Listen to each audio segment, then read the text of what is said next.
Amirak says, tell me about the E2 please. Well, I have a lot of videos about the E2 investor visa on my channels, either JQK Law channel or the JK Clips channel. But essentially, the E2 visa is an investor visa, and only citizens of countries that have a treaty with the United States are allowed to use it. So for example, the US has a treaty with the country of Turkey where Turkish citizens can invest and start businesses in the United States and stay and operate that business for the US almost indefinitely. They can keep renewing it as long as the business is going. There's no green card that comes from it, but it's something that's really helpful. A lot of people do.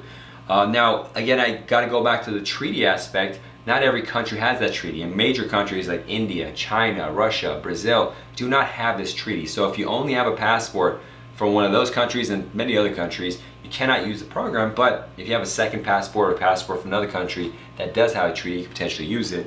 Next question that comes up is, how much is the investment amount?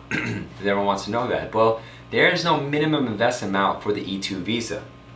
The rule is just you have to invest enough based on your business plan and what you want to do that it makes sense the amount of money you're doing. So I always tell clients, listen, I mean, I don't really take on E2 cases anymore. Our firm's one of my colleagues, but like when I was really active in it, I would say if you're going to create a car factory, you're going to need billions of dollars. So that's that. But if you're going to make a small restaurant in a rural area of the United States, you might need 50,000, 100,000, depending on what it is.